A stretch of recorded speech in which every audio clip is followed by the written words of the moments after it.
In February 1945, Hitler launched one final counterattack, a desperate strike through the snowbound plains of Pomerania meant to save Berlin itself. What followed was not a revival of the Reich, but its funeral march, a campaign where strategy, delusion, and annihilation collided. This is the untold story of Operation Solstice, Germany's last gamble in the East, and how it ended before it even began. In the final winter of the Second World War, the Eastern Front stood on the brink of collapse. By January 1945, Soviet forces had broken through the Vistula Line and advanced deep into German territory. The Red Army's Vistula-Oder offensive had carried its spearheads within 70 kilometers of Berlin, while other Soviet fronts moved to encircle East Prussia and drive toward the Baltic coast. Amid this crisis, the German High Command sought to halt or at least delay the Soviet advance by launching a desperate counteroffensive, a plan known as Operation Solstice, Unternehmen Sonnenwende. It would become one of the last major armored operations of the Third Reich. The geopolitical situation that produced the operation was defined by catastrophe. The collapse of Army Group A in Poland left a gaping void between the Oder River and the Baltic Sea. The German army was fighting on multiple fronts, in Hungary, Italy, and on the Western Front, with reserves stretched to the breaking point. Yet Hitler's orders demanded that every inch of ground in the east be held. Pomerania, a province stretching from the Oder to the Baltic coast, became the new axis of both panic and resistance. It was home to major ports such as Stettin and Kolberg, which the Reich intended to use for supply and evacuation. As the Red Army approached the region, the prospect of a Soviet breakthrough to the sea threatened to cut off German forces still defending East Prussia. By February 1945, the Soviet First Belarusian and Second Belarusian fronts, commanded by Marshals Georgy Zhukov and Konstantin Rokossovsky, controlled most of western Poland. Their combined strength exceeded 2 million men, supported by more than 5,000 tanks and assault guns and 10,000 aircraft. The German situation was dire by comparison. Army Group Vistula, hastily formed on January 24th under SS Reichsfuhrer Heinrich Himmler, consisted of fragmented corps, depleted divisions, and remnants of shattered formations. Its effective combat strength was fewer than 400,000 troops, many of them Volkssturm conscripts or Luftwaffe ground personnel pressed into infantry service. Hitler viewed the Soviet penetration west of the Oder as intolerable and demanded an immediate counterblow. On February 8th, General Heinz Guderian, the chief of the General Staff, proposed a limited counteroffensive in Pomerania to relieve pressure on the fortress city of Küstrin and secure communication lines north of Berlin. The plan envisioned the newly reconstituted 11th SS Panzer Army under SS Obergruppenführer Felix Steiner, striking southward from Stargard and Stettin toward the Soviet bridgeheads on the Oder. By cutting into the flanks of the Soviet First Belarusian Front, the Germans hoped to disrupt the Soviet advance and temporarily stabilize the front east of Berlin. The concept was audacious but unrealistic. Steiner's forces were a patchwork of exhausted units drawn from the eastern and western fronts. His order of battle included the 3rd SS Panzer Corps, the 19th Army Corps, and several ad hoc Kampfgruppen. Altogether, he could muster around 100,000 men, 300 tanks, and 500 guns, barely a fraction of what the Soviets could deploy. The logistical situation was equally bleak. Fuel shortages limited mobility, ammunition stocks were critically low, and the winter terrain of northern Germany, frozen fields, forests, and snow-clogged roads, made movement difficult. Nevertheless, the German leadership clung to the illusion that one more counterstroke could change the course of the war. Operation Solstice was approved on February 14, 1945. The attack would begin 3 days later, spearheaded by elements of the 11th SS Panzer Army, advancing from Stargard toward Arnswald, with the objective of relieving encircled garrisons and driving east to reconnect with remnants of the Second Army in East Prussia. Hitler envisioned the operation as the prelude to a larger offensive that would push the Red Army back to the Vistula. As the German units prepared, Soviet commanders also adjusted their deployments. Zhukov, anticipating a possible German reaction, strengthened his flanks, and positioned reserve tank armies to counter any local thrusts. For both sides, Pomerania, a region of forests, rivers, and frozen lakes, would soon become the scene of a final, desperate clash. Operation Solstice was conceived in hope, but executed in the shadow of inevitability. On February 15, 1945, under overcast skies and bitter cold, the German counteroffensive in Pomerania began. Operation Solstice, designed as a bold strike to regain the initiative, opened with the attack of the 11th SS Panzer Army in the sector east of Stargard. Despite minimal preparation and logistical shortfalls, German armored spearheads pushed forward across frozen ground, aiming to relieve the surrounded garrison of Arnswald. The offensive was led by the 3rd SS Panzer Corps under General Matthias Kleinheister-Kamp, whose units included the 11th SS Nordland, the 4th SS Polizei, and remnants of the 10th SS Frundsberg divisions. Opposing them was the Soviet 61st Army, part of the 1st Belarusian Front, entrenched along the Ina River line. At dawn, the German artillery opened fire, a brief but intense bombardment that signaled the start of the operation. Columns of Panther and Panzer IV tanks rolled forward, their tracks grinding through snow and ice. The initial surprise worked to Steiner's advantage. Soviet forward positions, expecting no attack from the exhausted German formations, fell back after heavy fighting. By noon, German forces had advanced up to 10 kilometers, recapturing several villages and pushing toward Arnswald. Luftwaffe sorties from nearby airfields provided limited air cover, striking Soviet supply convoys and artillery positions. For the first time in months, German troops on the Eastern Front experienced the sensation of an offensive momentum. In Arnswald itself, the encircled German garrison, numbering about 3,000 men, received word that relief was approaching. Supplies had been dropped by air for weeks, but the defenders were running out of ammunition and food. As Steiner's vanguard drew closer, they launched a coordinated breakout toward the west, linking up with the advancing elements of the 11th SS Panzer Army on February 17th. The capture of Arnswald marked one of the few tactical successes of the operation. Civilians who had sheltered in basements during the fighting greeted the advancing German tanks with a mixture of disbelief and relief. For a moment, it seemed as though the German army had regained some of its lost power. Yet this success concealed the deeper problems plaguing the offensive. The German attack lacked depth and reserves. Each gain on the ground came at a cost the depleted formations could not sustain. Ammunition supplies were exhausted within days, and fuel reserves were barely enough for one more major push. Despite Hitler's insistence on pressing the attack toward Küstrin, the terrain and enemy resistance made further advance increasingly difficult. Soviet artillery regrouped rapidly, and fresh reinforcements, including the 2nd Guards Tank Army, began moving toward the threatened sector. By February 18th, the German spearheads found themselves engaged in fierce battles around Rietz and Plath. The Soviets, no longer surprised, launched local counterattacks, supported by heavy armor and massed rocket artillery. The frozen rivers and open plains that had favored the German advance now became liabilities. Tank columns were confined to narrow roads, where they were vulnerable to ambushes. Soviet air superiority reasserted itself. 2 ground attack aircraft swept across the battlefield, destroying German convoys and fuel depots. The Luftwaffe, hampered by shortages and poor weather, could do little to respond. At the operational level, Steiner's communications with his subordinate corps grew increasingly difficult. Radio equipment malfunctioned in the extreme cold, while Soviet jamming further disrupted coordination. The German high command in Berlin, disconnected from the realities of the front, continued to issue contradictory orders. Hitler demanded that Steiner continue advancing toward Küstrin, despite clear evidence that the offensive was stalling. Guderian, increasingly frustrated, urged withdrawal to preserve forces for the defense of Berlin, but his advice was ignored. On February 19th, the German advance reached its high watermark. Units of the 11th SS Panzer Army stood less than 30 kilometers from the Soviet supply lines along the Oder, but their strength was spent.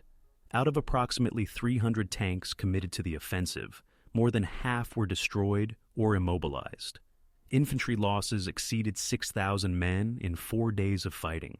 Soviet defenses, though temporarily disrupted, held firm. Rokossovsky's Second Belarusian Front began to concentrate forces for a decisive counterstroke aimed at cutting off the German salient. Civilians in Pomerania bore the brunt of the operation's failures. Villages caught between the lines were devastated by artillery exchanges. Evacuation convoys of refugees from the east, already fleeing the Soviet advance, found themselves trapped amid the fighting. Frozen roads were choked with carts, vehicles, and livestock. German military police attempted to keep order, but chaos spread as news of Soviet reinforcements filtered through the ranks. The offensive, initially conceived as a bold maneuver to stabilize the front, was rapidly devolving into another desperate holding action. By the evening of February 20th, Steiner's forces began to consolidate around Arnswald and Stargard. The drive toward Kustrin had failed. The 11th SS Panzer Army, battered and exhausted, faced encirclement from converging Soviet formations. Hitler, still convinced that the operation could be renewed, ordered reinforcements that no longer existed. The brief surge of optimism that had greeted the offensive's opening had vanished, replaced once again by the grim realization that Germany's strategic situation was beyond recovery. Operation Solstice, conceived in desperation, was already collapsing into retreat. The planning of Operation Solstice revealed both the ingenuity and desperation of the German High Command in the final months of the war. Conceived under pressure and approved within days, it was a product of crisis decision-making rather than coherent strategy. The idea originated in early February 1945, when the Soviet First Belarusian Front's advance toward the Oder threatened to encircle Berlin from the north. General Heinz Guderian, serving as chief of the Army General Staff, argued that only an immediate counterstrike could delay the Red Army and stabilize the front long enough for reinforcements to arrive from the west. Hitler, however, saw the plan not as a temporary measure, but as the beginning of a new offensive campaign that could reverse the entire situation in the east. The command structure assigned to the operation was itself unstable. The newly created Army Group Vistula had only been formed in late January from remnants of destroyed formations. Its commander, Heinrich Himmler, head of the SS, had little operational experience and relied heavily on his staff officers for tactical guidance. Beneath him, the 11th SS Panzer Army under Felix Steiner became the primary striking force. This army, despite its grand name, was not a cohesive formation. It consisted of the 3rd SS Panzer Corps, the 39th Panzer Corps, and ad hoc Kampfgruppen assembled from retreating units and training schools. Many of its divisions existed only on paper.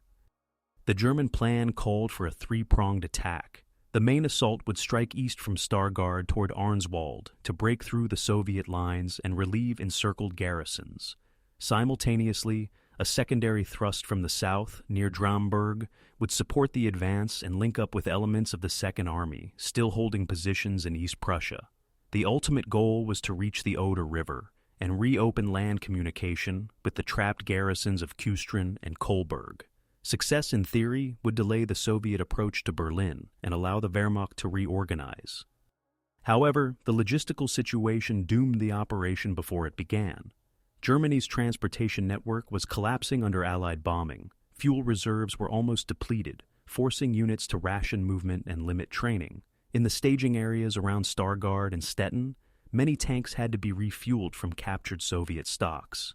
Ammunition shortages were acute. Some artillery batteries received fewer than 10 rounds per gun. Communication lines were unreliable, with field telephones frequently disrupted by weather or sabotage.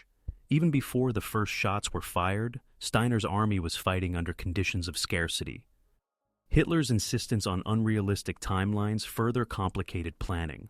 The Führer demanded that the offensive begin by mid-February, regardless of readiness. Guderian protested that poor weather and incomplete troop concentrations made such a schedule impossible. His warnings were dismissed as defeatism. Hitler's faith in decisive blows and SS-led formations outweighed the assessments of his professional officers. Steiner, who understood the inadequacy of his resources, nevertheless accepted the assignment, aware that refusal could mean dismissal or worse. Soviet intelligence, meanwhile, was well aware that a German counteroffensive was in preparation. Reconnaissance aircraft observed troop movements west of the Oder, while captured prisoners reported the arrival of new SS units in Pomerania. Marshal Georgy Zhukov, commanding the 1st Belarusian Front, assessed the buildup as an attempt to relieve Kustrin, but did not expect a large-scale offensive. His focus remained on consolidating Soviet bridgeheads across the Oder, in preparation for the eventual Berlin operation. This misjudgment allowed the Germans limited initial success, as the Soviets had not concentrated their armored reserves in the threatened sector. On the German side, the composition of Steiner's force reflected the exhaustion of the Wehrmacht. The 11th SS Nordland Division, composed largely of Scandinavian volunteers, had been withdrawn from the Courland pocket only weeks earlier and was severely understrength. The 4th SS Polizei Division contained many former police units with minimal armored experience. The 10th SS Frundsberg and 5th Panzer Divisions, though veterans, were depleted after continuous fighting on the Eastern Front. In total, the attacking force fielded approximately 300 tanks and assault guns, including Panthers, Panzer IVs, and a few Tiger IIs. Against them stood the Soviet 61st Army and parts of the 2nd Guards Tank Army, which together fielded more than 600 tanks and self-propelled guns and enjoyed overwhelming artillery support. The weather added to the difficulties. February in northern Pomerania was characterized by freezing rain, heavy fog, and deep snowdrifts. Supply convoys became stuck on icy roads, and the frozen terrain made entrenchment impossible. Visibility dropped so low that tank crews often advanced blind, relying on compasses and map estimates rather than visual contact. These conditions favored the defender, as the Soviet troops could fortify villages and road junctions, turning each into a miniature fortress. Despite these challenges, German morale at the outset remained surprisingly high. Propaganda broadcasts described Operation Solstice as a new Kursk that would deliver a decisive blow to the Red Army. Soldiers received orders emphasizing the defense of the homeland and the need to protect refugees fleeing westward. Yet beneath the rhetoric, exhaustion and fatalism prevailed. Letters recovered from participants reveal a sense of grim determination rather than confidence, a recognition that they were fighting not for victory, but to delay the inevitable. By the time the first elements of the 11th SS Panzer Army moved into position on February 14th, delays and shortages had already eroded the plan's coherence. Coordination between the northern and southern thrusts was minimal, and supply routes were already overstretched. Soviet resistance, once the offensive began, would reveal how fragile the German preparations truly were. Operation Solstice was set to unfold, not as the grand counteroffensive envisioned by Hitler, but as a brief and costly episode in the final collapse of the Eastern Front. When the German counteroffensive finally opened on February 15, 1945, the initial clashes reflected both the daring and the desperation of Operation Solstice. The main assault began near Stargard, where the 3rd SS Panzer Corps advanced eastward toward the Soviet lines along the Ina River. The morning was marked by freezing fog and limited visibility, conditions that helped conceal the German approach. At 6 a.m., artillery batteries fired a brief but concentrated barrage. Then, supported by Panthers and Panzer IVs, German infantry stormed forward across the snow-covered fields. Their target was the Soviet 61st Army, which held the defensive line between Rietz and Arnswald. For the first 12 hours, progress exceeded expectations. Soviet frontline troops, surprised by the intensity of the German attack, fell back several kilometers. The 4th SS Polizei and 11th SS Nordland divisions advanced rapidly, capturing several villages and threatening to encircle isolated Soviet units. German armor achieved a temporary breakthrough near Plath, cutting Soviet supply routes and forcing the enemy to abandon several strongpoints. Radio intercepts from Soviet units revealed confusion. The Germans had attacked at a moment when Soviet forces were redeploying, leaving some sectors weakly held. The Luftwaffe briefly reappeared in force, flying close support missions with FW-190 fighter bombers. They strafed Soviet columns and destroyed supply trucks, their sudden presence lifting German morale. Within 2 days, the spearhead reached Arnswald and made contact with the encircled garrison. The link-up on February 17th was celebrated as a major success. German propaganda immediately broadcast reports of the liberation of Arnswald, presenting it as evidence that the Eastern Front was still capable of offensive action. For the troops involved, however, the situation on the ground was far less certain. The town of Arnswald, largely destroyed by previous fighting, offered little defensive value. Its relief did not alter the operational balance. The German advance had exhausted its fuel and ammunition reserves. Supply trucks lagged far behind, trapped on frozen, cratered roads, while Soviet artillery had recovered from the initial shock and now rained shells on the German staging areas. The 10th SS Frundsberg Division reported fuel shortages so severe that half its armored vehicles were immobilized. Each kilometer gained stretched the German logistics further, exposing the flanks to counterattack. Soviet commanders reacted swiftly. Rokossovsky and Zhukov recognized that the German thrust, though limited in scale, threatened to disrupt their preparations for the upcoming Berlin offensive. Reinforcements from the 2nd Guards Tank Army and the 47th Army were redirected to the sector. By February 18th, Soviet tank brigades began to assemble east of Rietz, supported by massed rocket artillery. At the same time, Soviet aircraft returned to the skies, re-establishing air superiority. Il-2 Sturmovix conducted continuous sorties against German convoys and artillery positions, destroying fuel depots and cutting communications. The nature of the fighting changed almost overnight. What had started as a concentrated armored strike devolved into a series of fragmented clashes across a frozen, devastated landscape. German tanks moved cautiously through narrow forest roads to avoid Soviet air attacks, while Soviet units dug in around key crossroads. Villages such as Rietz, Bad Schönfließ, and Pyritz became focal points of brutal close-range combat. Infantry battles raged house to house, often with artillery firing at point-blank range. The frozen ground made burial impossible. Casualties remained where they fell, their forms half buried in snow and debris. Civilians found themselves trapped between both armies. Refugees who had fled from East Prussia and Posen were caught on the same roads used by German armored columns. Columns of horse-drawn carts and military vehicles clogged the routes westward, hampering the movement of reinforcements. Local reports recorded hundreds of civilians killed during Soviet air attacks. German field police attempted to maintain order, but were overwhelmed. The retreating population mixed with advancing troops, creating chaos that disrupted supply and communication networks. On the tactical level, the Germans fought with skill and determination. Panther tanks, operating in small mobile groups, inflicted heavy losses on Soviet armor. At Pyritz, a handful of German tanks from the 5th Panzer Division destroyed more than 30 T-34s in a single engagement and by using concealed positions and coordinated ambushes. However, these localized victories could not change the strategic reality.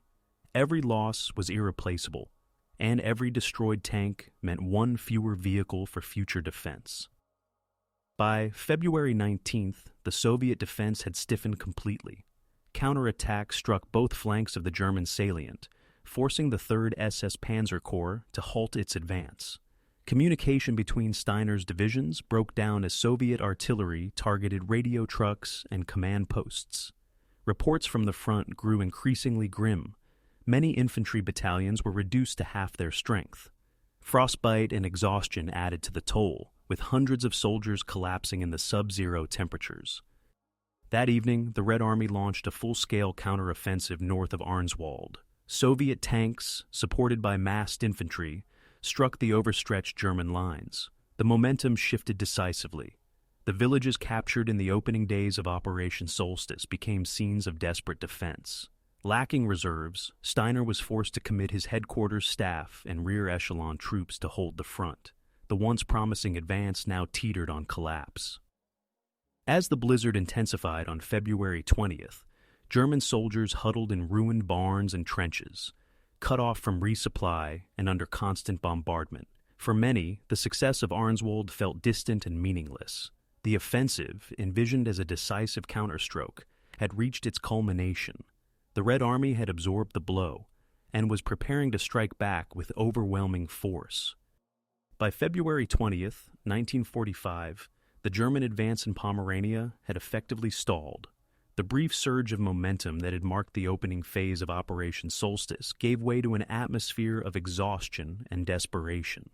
The 11th SS Panzer Army, having reached the limits of its logistical capacity, found itself trapped between the growing strength of the Soviet counterattack and the impossible orders from Berlin to continue advancing toward Küstrin.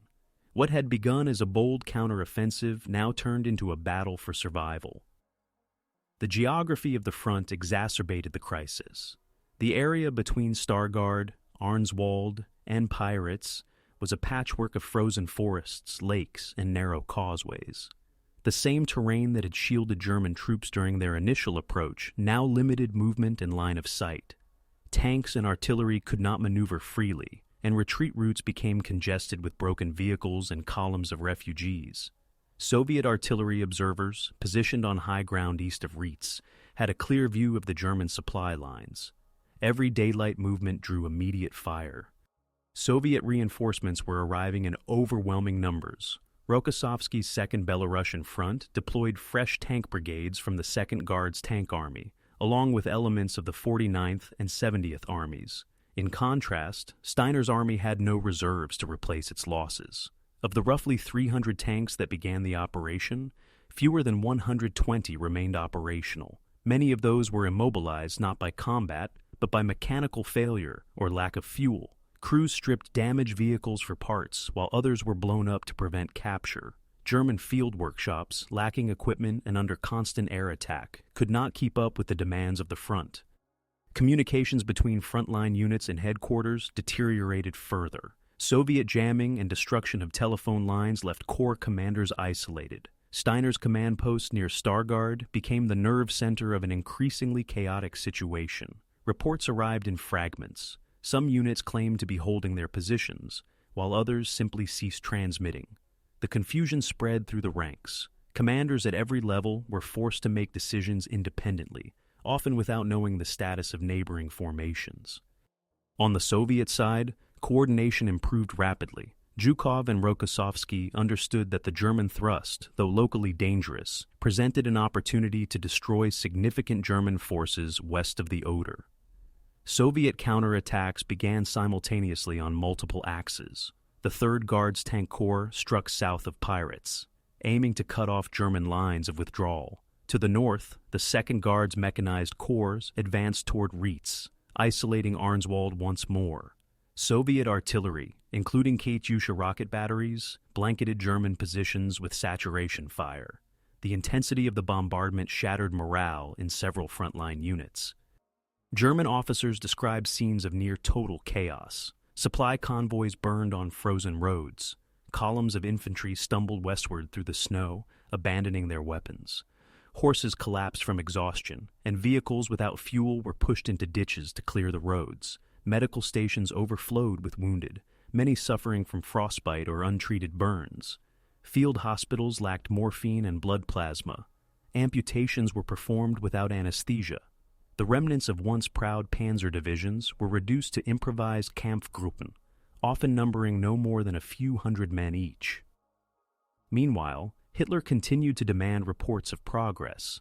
In Berlin, the Führer's headquarters still issued orders describing the offensive as a limited success requiring reinforcement. Guderian, in his last efforts to salvage the situation, urged immediate withdrawal to avoid total encirclement. Hitler refused, insisting that Steiner had merely paused to regroup. The result was catastrophic. Every hour of delay allowed Soviet forces to tighten their grip on the battlefield. By February 22nd, Soviet armor had broken through at multiple points. The 2nd Guards Tank Army bypassed German strongpoints and began cutting off retreat routes. Near Pyritz, a battalion of the 5th Panzer Division fought a last stand, delaying the Soviet advance long enough for remnants of the 11th SS Panzer Army to fall back toward Stargard. These rearguard actions, though tactically effective, came at an enormous cost. Entire companies were wiped out, and ammunition was so scarce that soldiers resorted to using captured Soviet rounds in incompatible weapons. The Luftwaffe, once again grounded by weather and lack of fuel, could not provide cover. Soviet aircraft dominated the skies. From dawn to dusk, formations of Il-2s and Yak-9s bombed retreating columns, destroying bridges and disrupting evacuation routes. Civilians suffered as much as the military. Refugee caravans moving westward toward Kolberg were attacked repeatedly. Eyewitness accounts speak of frozen corpses lining the roads, of families cut down by shrapnel while trying to cross the open fields. Despite these losses, some German units fought with remarkable cohesion. The 11th SS Nordland Division held its positions around Stargard for 3 consecutive days, repelling repeated Soviet assaults. Using the ruins of villages as defensive strongpoints, they inflicted heavy casualties before withdrawing under cover of darkness. Their discipline and experience delayed the Soviet advance just long enough for Steiner to organize a partial retreat towards Stettin. Yet the retreat was not a withdrawal in order. It was an escape. German columns moved through snowstorms and mud, abandoning heavy weapons to keep pace. Rearguard units covered the movement, fighting continuous skirmishes as Soviet tanks pressed from the east. By February 24th, Operation Solstice had disintegrated completely. The offensive, which Hitler had imagined as the salvation of the Eastern Front, ended as a fragmented retreat across the ruins of Pomerania. For the Red Army, the collapse of Solstice marked the opening for a new strategic advance. Soviet commanders prepared to launch the Pomeranian offensive, aimed at eliminating German forces between the Oder and the Baltic. For Germany, the consequences were irreversible. The loss of Pomerania exposed the northern flank of Berlin and destroyed the last organized attempt to resist the Soviet tide. The counteroffensive that had begun with a flicker of hope concluded in silence, its ambitions buried beneath snow, smoke, and the wreckage of a dying army. By the last week of February 1945, the German retreat from Pomerania had turned into a struggle for survival against encirclement. What had begun as a calculated counteroffensive under Operation Solstice now devolved into an uncontrolled withdrawal under constant Soviet pursuit. Army Group Vistula, still nominally under Himmler's command, was disintegrating as coherent formations ceased to exist. Steiner's 11th SS Panzer Army, once envisioned as the core of the German counterblow, was now a mosaic of scattered units fighting isolated engagements across the snow-covered plains west of Stargard. The Soviet forces, meanwhile, expanded their offensive operations with methodical precision. Rokossovsky's 2nd Belarusian Front continued pushing westward, supported by the 65th, 70th, and 49th Armies. To the south, Zhukov's 1st Belarusian Front extended its northern wing to close any gaps that could allow German escape routes toward the Oder. The combined Soviet strength in the region exceeded 700,000 troops, with more than 1,200 tanks and over 6,000 artillery pieces. Against this, Steiner could muster perhaps 60,000 men, half-starved, undersupplied, and exhausted from continuous retreat. The key towns of Stargard and Kolberg became focal points of the Soviet advance. Stargard, serving as a logistical hub for the retreating German formations, was subjected to relentless artillery bombardment. On February 26th, Soviet tank brigades penetrated its outer defenses. The 11th SS Nordland and remnants of the 5th Panzer Division attempted to hold the line along the Ina River, but the Soviet crossings could not be stopped. Within 24 hours, German resistance collapsed. Stargard was overrun, its railway yards burning, and thousands of German soldiers taken prisoner. Those who escaped streamed westward in chaotic columns towards Stettin and the Baltic coast. The roads became clogged with refugees, retreating soldiers, and the remnants of destroyed units. Snow and mud combined to trap vehicles. Fuel was so scarce that many tanks were abandoned after a few kilometers. Discipline disintegrated. Field reports from surviving officers described scenes of panic, infantrymen deserting their units, Waffen, SS, and Wehrmacht troops quarreling over transport, and commanders unable to locate their formations. In Berlin, the situation was poorly understood. Hitler's headquarters continued to issue orders detached from reality. On February 25th, the Führer demanded that Steiner reorganize his shattered army for a renewed offensive toward Kolberg to restore contact with East Prussia. Guderian, infuriated by this order, once again pleaded for permission to withdraw behind the Oder and establish a defensible line. Hitler dismissed him, accusing the general staff of defeatism. This confrontation, one of their last, ended with Guderian's temporary dismissal, leaving Himmler nominally in charge of operations he was incapable of managing. The Soviet advance gained speed as resistance weakened.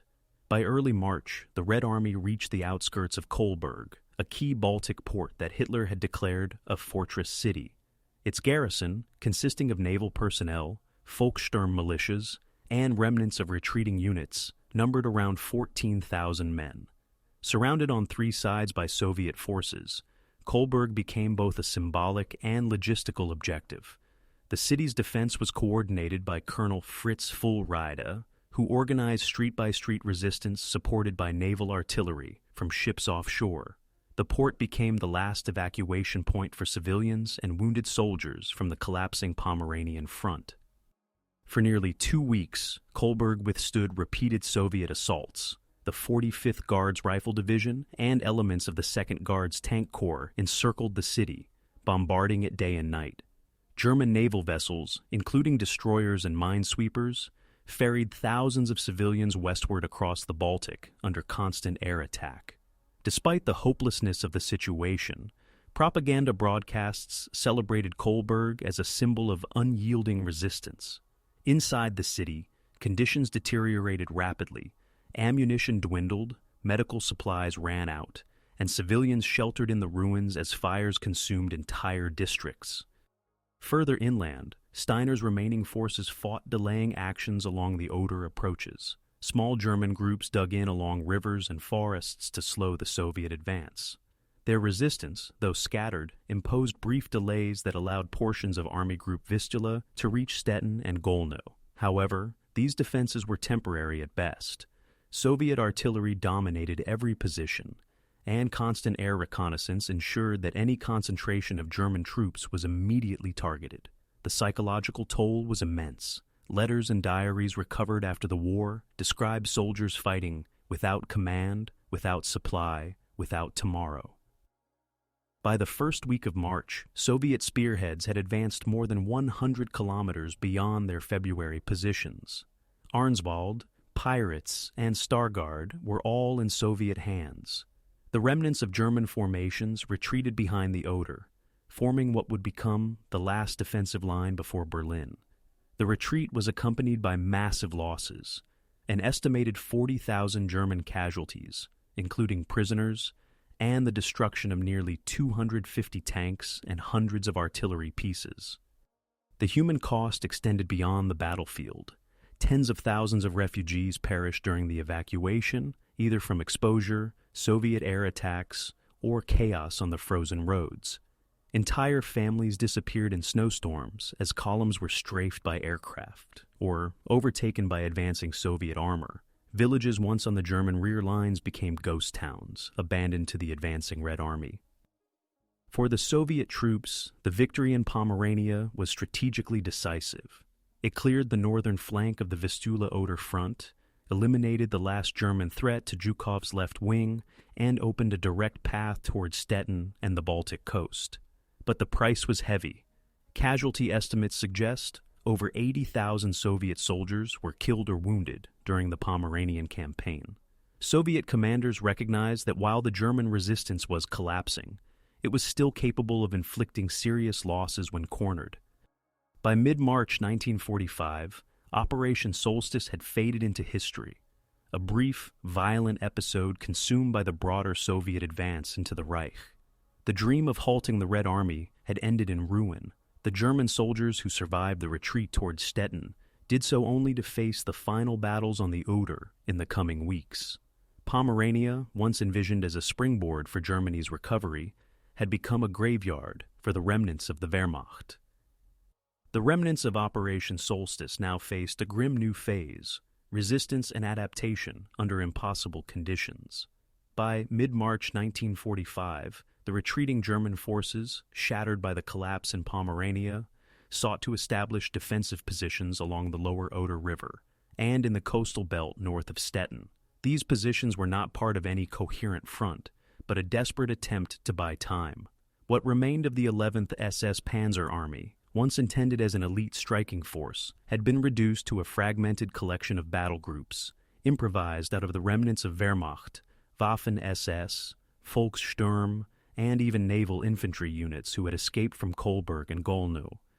Command and control existed only in name. Steiner, still nominally in command, could do little more than issue broad orders of delay and withdrawal. Fuel stocks were virtually non-existent.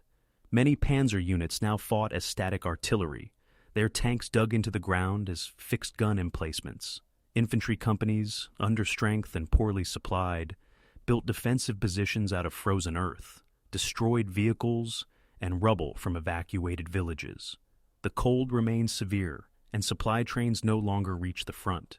Food consisted largely of captured Soviet rations or slaughtered horses. Meanwhile, the Red Army continued to press forward in relentless waves.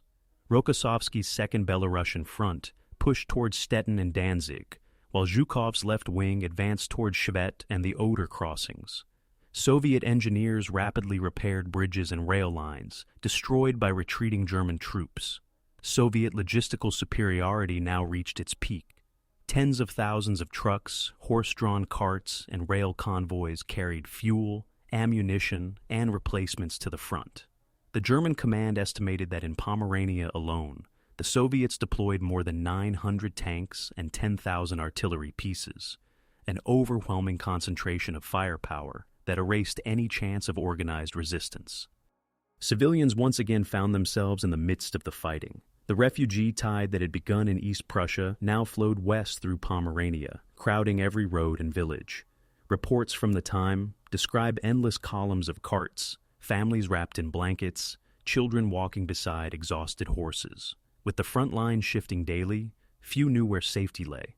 Soviet ground attack aircraft roamed freely, strafing bridges and convoys. Entire columns were annihilated near Greifenhagen and Alt Dam.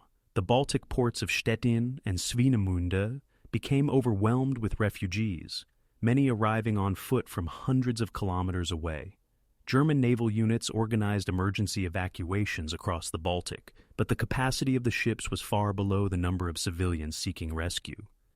In the chaos, the German military tried to maintain some semblance of order. Rearguard detachments were formed from training battalions, police units, and survivors of destroyed divisions. The defensive battles fought in March 1945 bore little resemblance to coordinated operations.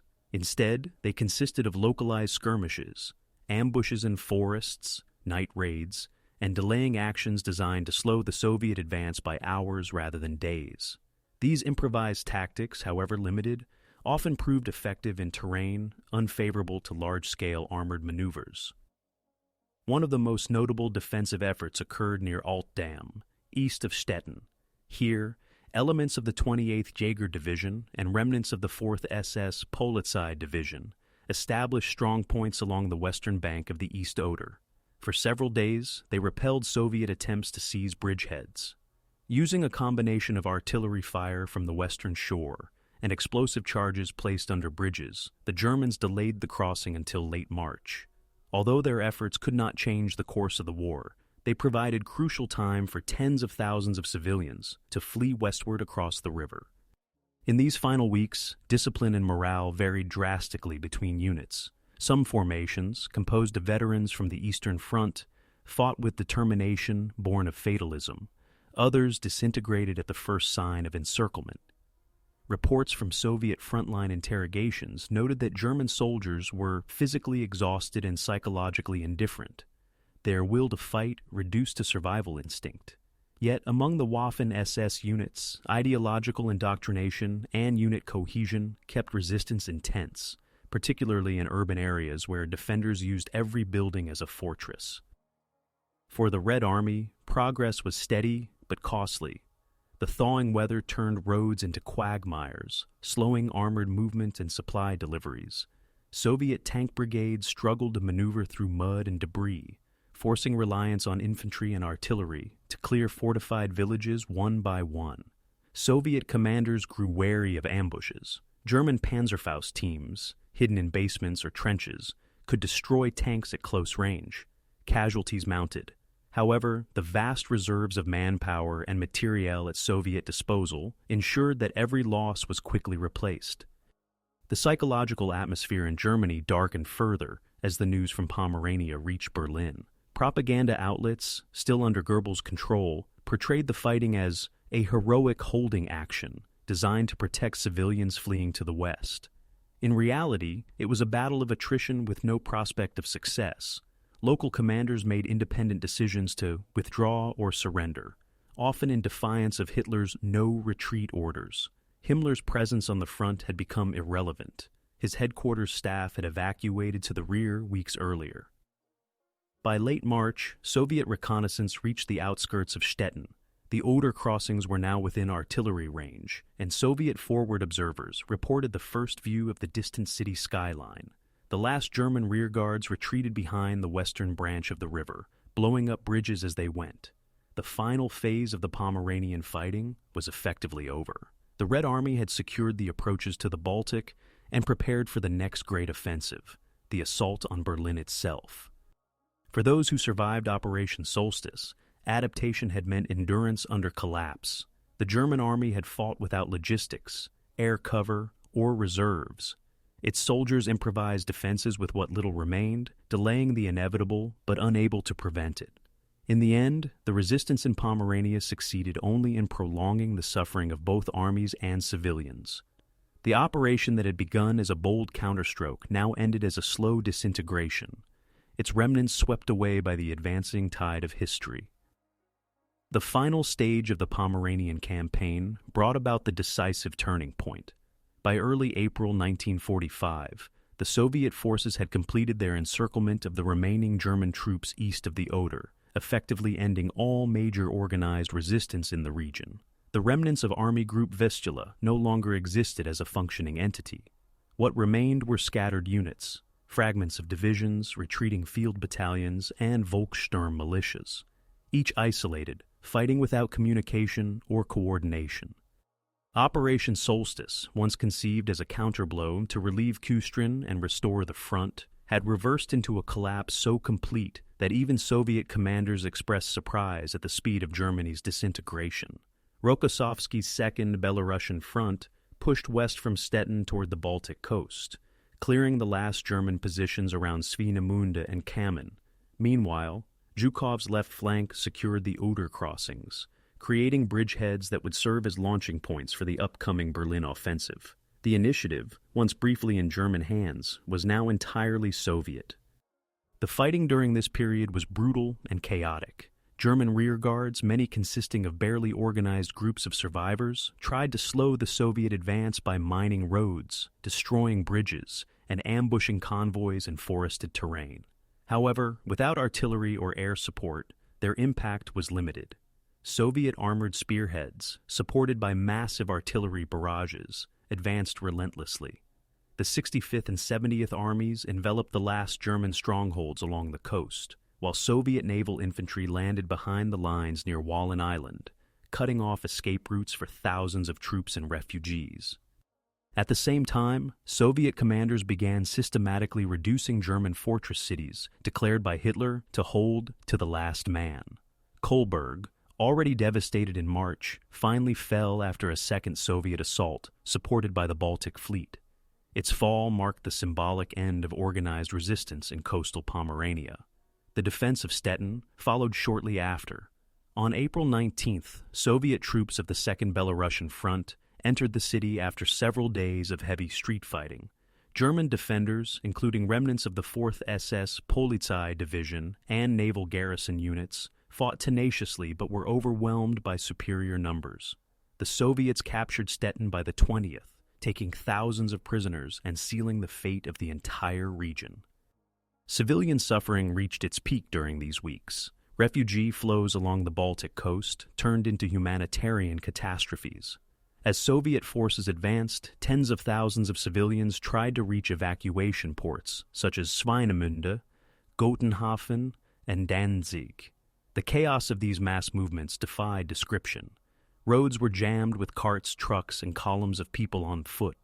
Entire families were separated. Some perished under air raids or artillery fire. The sinking of the German hospital ship Wilhelm Gustloff earlier that year haunted these final evacuations, but desperate civilians still boarded any available vessel despite the danger. Soviet aircraft, mistaking refugee ships for military targets, bombed several convoys near the coast. Thousands drowned in icy waters. On the battlefield, the German collapse took on new dimensions. Units that once bore elite status, the 5th Panzer Division, the 11th SS Nordland, and the 4th SS Polizei, were annihilated in place or captured piecemeal. Soviet accounts describe encountering small groups of soldiers entrenched in isolated farms or forests, still fighting days after their commands had surrendered. Many refused to give up, fearing reprisals or deportation. Others, mostly young recruits in Volkssturm, surrendered immediately when approached by Soviet patrols. Prisoner numbers swelled beyond Soviet logistical capacity, forcing improvised camps to be established in open fields. From the Soviet perspective, the elimination of German forces in Pomerania was strategically vital. It secured the northern flank of the Berlin offensive and eliminated any threat of counterattack from the Baltic coast. Soviet units could now advance on Berlin with full confidence that their supply lines were secure. Yet the victory came at a high cost. Red Army casualty reports for the Pomeranian campaign recorded more than 200,000 total losses, including killed, wounded, and missing. The harsh weather, fierce German rearguards, and constant urban combat inflicted a heavy toll on men and equipment alike. Inside Germany, news from Pomerania barely reached the public. Goebbels' propaganda described the situation as fluid, claiming that new defensive lines were forming along the Oder. In reality, no such lines existed. Hitler's headquarters at the Reich Chancellery received contradictory reports, often days out of date. When Himmler, who had fled his command post at Stettin in early March, was confronted with the collapse, he blamed subordinate officers for cowardice before disappearing from the chain of command entirely. Command authority passed to General Gotthard Heinrici, who assumed control of the newly restructured Army Group Vistula, though it was an army group in name only. The Soviet troops moving through Pomerania found a landscape of devastation. Villages were abandoned or burned, roads littered with wreckage, and bodies frozen in shallow graves along the fields. German military discipline had disintegrated, but isolated bands of soldiers and local militias continued to resist sporadically, often engaging in suicidal last stands. For the civilians who remained, occupation brought uncertainty. Soviet administrative and security units followed closely behind the front, re-establishing control over towns and infrastructure, but lawlessness prevailed in many areas. Looting, violence, and reprisals were common in the immediate aftermath of battle. By the second half of April, Soviet logistics turned toward preparation for the Berlin operation. Pomerania had fulfilled its purpose. It was the staging ground for the northern pincer of the assault on Germany's capital. Supply lines through Danzig, Stettin, and the Oder were fully operational. Thousands of tanks, artillery pieces, and trucks were concentrated near the front. The soldiers who had fought through the forests, lakes, and frozen fields of Pomerania now faced their final objective, Berlin, just 100 kilometers to the south. For the German side, the turning point was irreversible. The loss of Pomerania not only destroyed the northern front, but also severed the last link between East Prussia and the Reich. The Baltic coast, once a lifeline for retreating units, was gone. The last remnants of the Wehrmacht that escaped across the Oder did so only to fight their final battles in the defense of the capital. Operation Solstice, conceived as Germany's last winter counteroffensive, ended as a prelude to the fall of Berlin, a desperate gamble that consumed what little strength the Reich had left. The aftermath of Operation Solstice unfolded across a devastated landscape, where the last traces of organized warfare gave way to chaos and surrender. By late April 1945, Pomerania had been entirely overrun. The remnants of German formations that had once formed the core of the 11th SS Panzer Army were now scattered remnants retreating toward Mecklenburg and Schleswig-Holstein, columns of surviving soldiers, often mixed with refugees, trudged westward under constant Soviet pursuit, hoping to reach the British or American lines. For many, it was a final, futile escape. Soviet units of the Second Belarusian Front pressed forward to the Baltic coast, occupying the cities of Greifswald, Stralsund, and Neustrelitz. Their objectives were twofold: to eliminate any remaining German resistance and to secure the coastline against potential evacuation or Allied interference. Naval bases and ports were taken systematically. The city of Swinemünde, heavily bombed earlier by both Soviet and Allied aircraft, was captured after minimal resistance. Danzig and Gdynia had already fallen. Now the last German-controlled ports on the Baltic were either destroyed or under Soviet control. The Red Banner Baltic Fleet began unloading supplies and reinforcements to support the forthcoming Berlin operation. For the Germans, the collapse of the Pomeranian front destroyed the final hope of prolonging resistance in northern Germany. Army Group Vistula existed only on paper. When General Heinrici assumed command in mid-March, he inherited a shattered structure with no reserves, no supply lines, and no communication network. His task was to delay, not to win. By early May, even that was no longer possible. The German High Command ordered all remaining units to withdraw west of the Elbe or surrender to Western forces.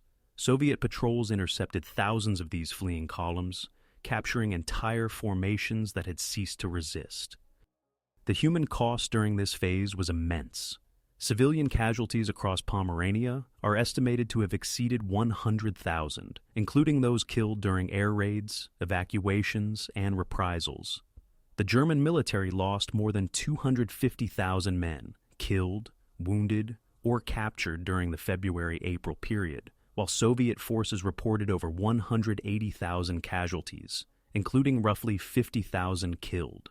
Entire towns were left in ruins.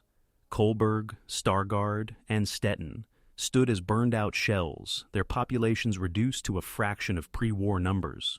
Roads remained clogged with wrecked vehicles and abandoned artillery, a silent monument to the disintegration of an army and a nation.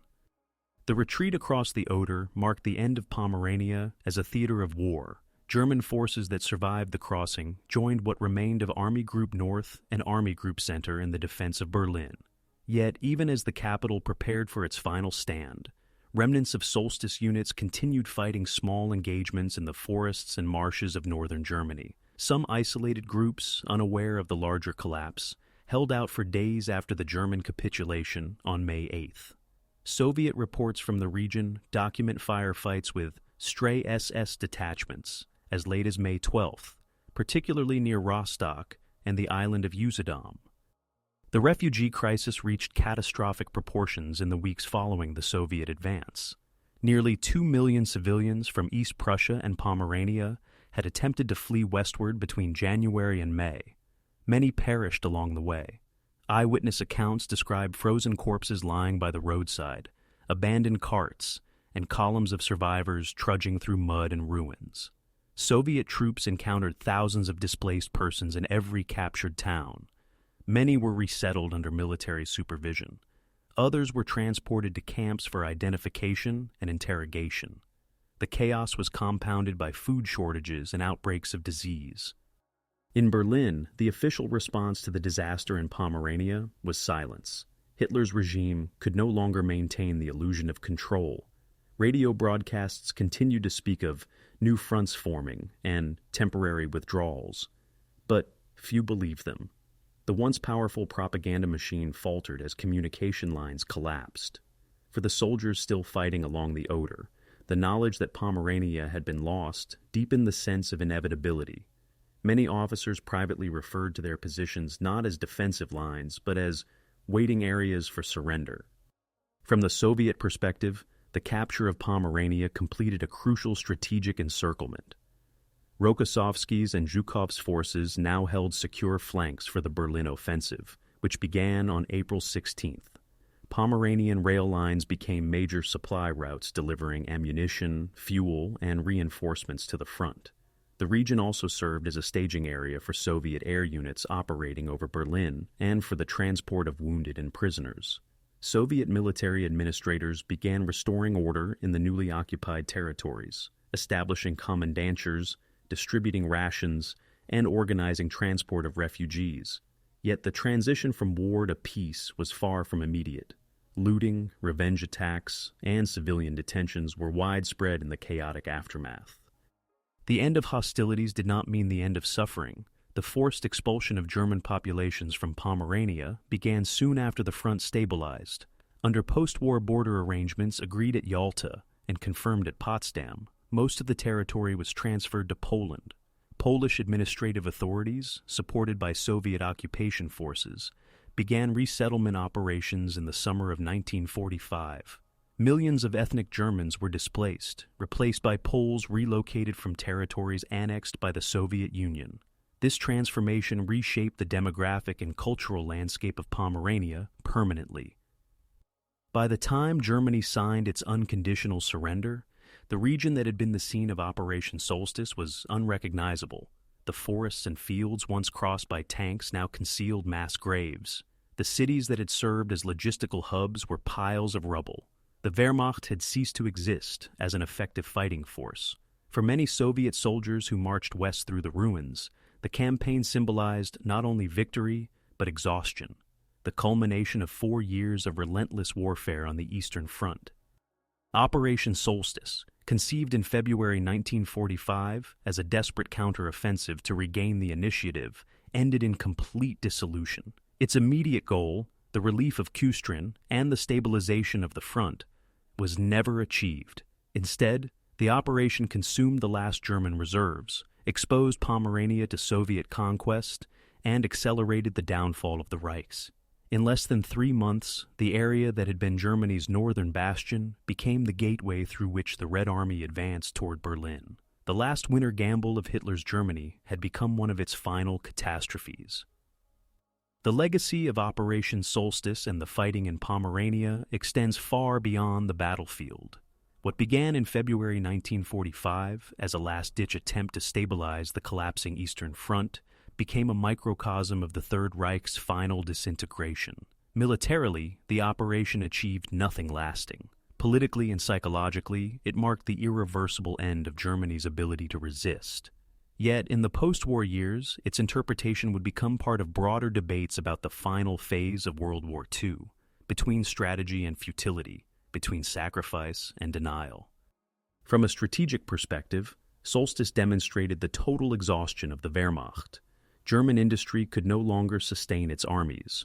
Fuel shortages paralyzed mobility, and the chain of command had been compromised by political interference.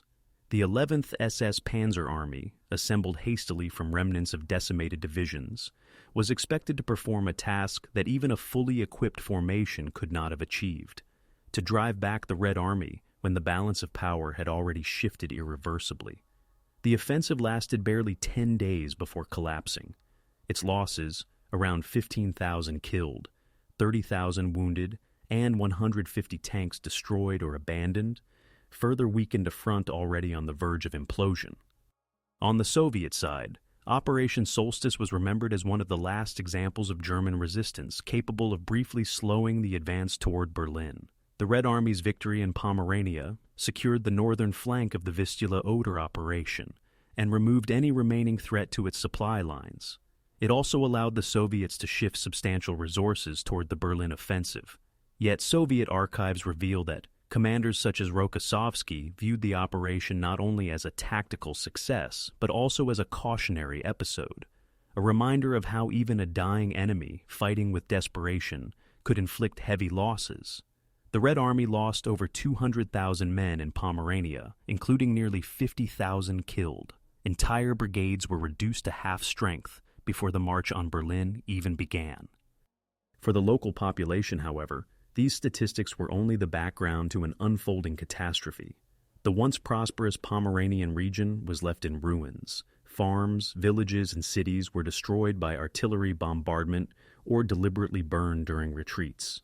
Infrastructure collapsed completely. The railway network, vital to the movement of refugees and supplies, was obliterated. Disease and famines spread in the immediate aftermath. Between 1945 and 1947, Mass displacement transformed the demographic identity of the region. Nearly 2 million Germans were expelled or fled westward, replaced by Poles resettled from the east. Entire towns were renamed, churches repurposed, and the cultural memory of centuries erased. In historical retrospection, Operation Solstice is often overshadowed by the larger battles of 1945, Königsberg, Zelo Heights, and Berlin. Yet its significance lies in its timing and symbolism. It was Germany's final offensive in the East, launched at a moment when the war was already lost. It embodied the delusion still gripping the Nazi high command, the belief that a sudden counterattack could reverse a collapse that was economic, political, and moral rather than purely military. The operation's failure exposed the hollowness of Hitler's orders and the paralysis of his generals, torn between loyalty and realism. It was the moment when strategic initiative passed to the Allies permanently. After the war, the surviving participants of both sides remembered the campaign with mixed emotions. For German veterans, Solstice represented both courage and futility, a disciplined attempt to fulfill impossible orders.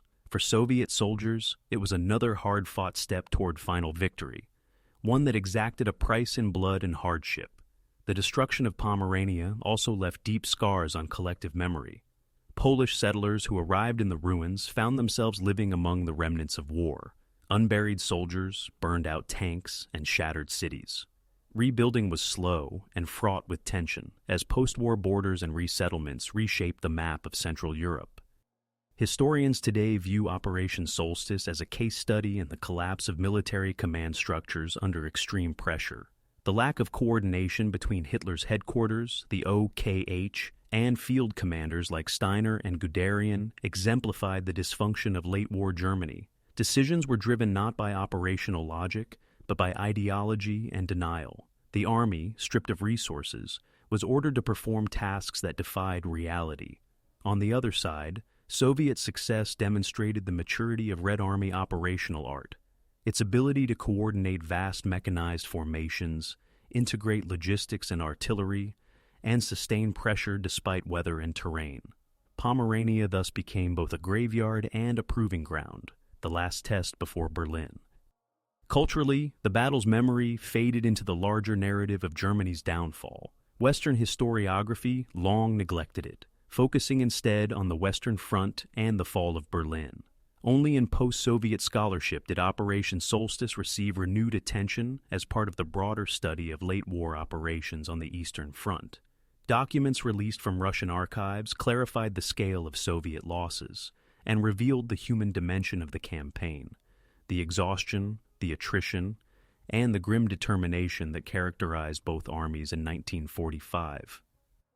In the final analysis, the legacy of Solstice is not one of heroism or triumph, but of collapse and transformation. It marked the end of maneuver warfare on the Eastern Front and the beginning of total disintegration for Germany's armed forces. The forests and plains of Pomerania became the stage on which the last illusions of the Reich burned away. When Soviet troops reached the Oder in March 1945, the outcome of the war was no longer in question. The counteroffensive that was meant to save Germany instead hastened its demise. Today, the ruins of the towns once fought over, Arnswald, Stargard, Kohlberg, and Stettin, stand rebuilt under new names, their history absorbed into a different nation. Few traces remain of the battlefields where thousands perished. Yet, the story of Operation Solstice endures as a stark reminder of the futility of war fought beyond reason, a campaign waged in winter's death throes by armies already defeated, against the inevitable weight of history itself.